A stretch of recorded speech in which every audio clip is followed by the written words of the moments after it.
Many of these Chachamim, and including Rambam, felt that the fourth Malchut referred to in Daniel, in Sefer Daniel, is the Muslim Empire, and not the Roman Empire. That's an interesting discussion in itself. But there is such an opinion, because the Muslim Empire was extremely powerful, and its influence was spread over a huge swath of the globe. In general, people are unaware of the true history of Islamic conquest.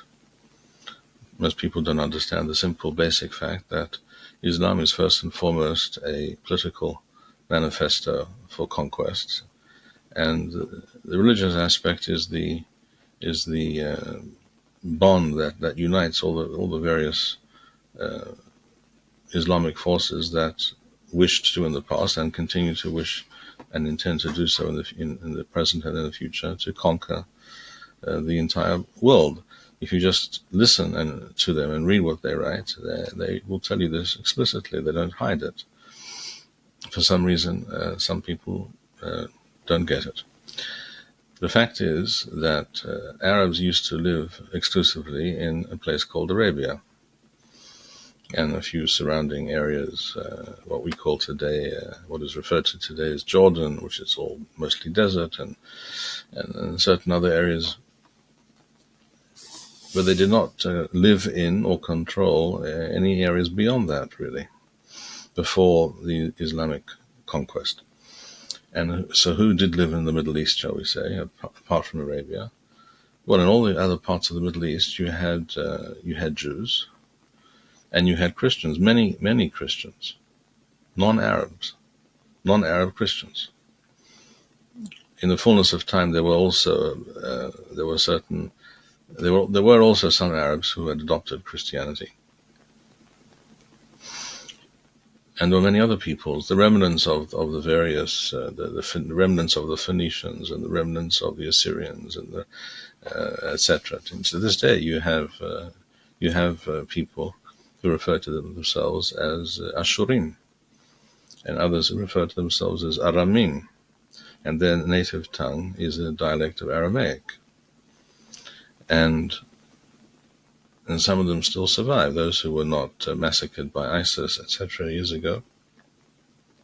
But there is nothing new about what ISIS did whenever it was. I don't recall the exact years now, but let's say back 10, 15 years ago. Because that has been the history of Islam. They spread out and conquered huge areas.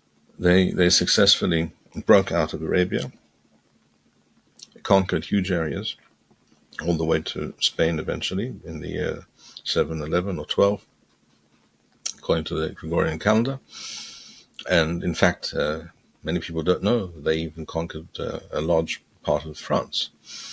And it was in France that the Muslim conquest was actually stopped, and that they were forced to eventually retreat, and that led eventually to the Reconquista, in the reconquering of Spain by Christians from the Muslims, eventually hundreds of years later.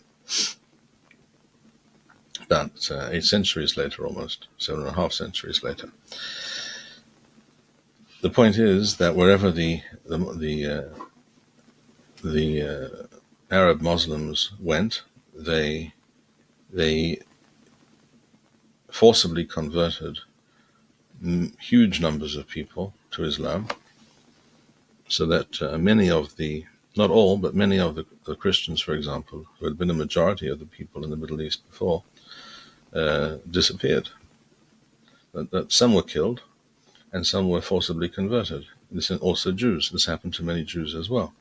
We know for a fact, and there are such people who are known as Arabs here in Eretz Yisrael today, who some of them will admit freely that they are actually Jews that were forcibly converted to Islam, whether it was 200 years ago or 300 years ago. We know about such things 200 and 300 and 500 years ago, but we also know about such things going back 1400 and 1300 and 1200 years. We know about this explicitly. There were Arabs in Har Hebron, in other words, the areas around Hebron, south of Hebron, who went in after the Milchemet Sheshet HaYamim, the 6-day war. They met up with some soldiers and with some archaeologists who began to wander around and see what might be discovered in these new areas, so to speak. Not very new, but places they were they did not have access to. And they showed up literally with menorot, with hanukiot in their hands, saying this is an heirloom from our forefathers, and we know that we are Jews. Almost none of them had expressed any real desire to re-embrace Judaism. There have been a handful of individual such cases, but to this day, in the very large Arab city, actually, of Yalta, in south of Hebron, there is an entire tribe.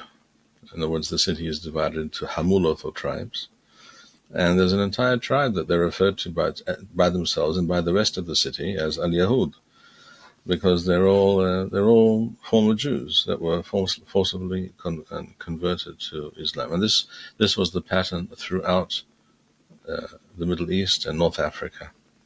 In Egypt, we know, for example, the original Egyptians are not the majority population in Egypt today.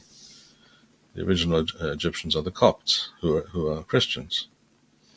And they today are a small, persecuted minority within Egypt. And the same is true throughout North Africa. In most of North African countries like Tunisia, Morocco, etc., Libya, the original inhabitants remain. They're still the majority, but they were forcibly converted to Islam. As also happened, by the way, in many parts of Spain, for example. That is the true history. It's not the history that you find in many of the history books, but it is the true history. There is an historian by the name of Raymond Ibrahim. He was born in Egypt, his family originally are Copts, originally from Egypt, but they emigrated to the United States before he was born. He was born in the United States. And he has a number of books on these subjects. And he is at pains to bring to people's attention these basic facts of history. In other words, there is something more dangerous than fake news, and that is fake history. Fake news is ephemeral because most people don't remember yesterday's news or last week's news, fake or not. But fake history receives a kind of aura and formality and seriousness and gravitas that people find difficult to shake off. So they've been told so many times that there was a golden period for centuries when Christians and Jews and Arabs lived together in a golden age, etc. This is entirely spurious. There was never such a time, essentially. And the Arab conquest was always, and is, wherever it exists, brutal and barbaric. And that's the reality. And that has been the reality, and the sources are there. It's not difficult to prove if you just look up the sources, as someone like this historian does. And it's all there. All the facts are there. Not so difficult to discover, but it's all politicized, of course, today. Very much so, especially when the people who pay the bills of various universities are to be found in Qatar or other such bastions of free speech and intellectual freedom. So it all depends who pays the bill, or as Hazal say, ba'alha mi'ah hu ba'alha da'a. And that's the reality, and it has always been so.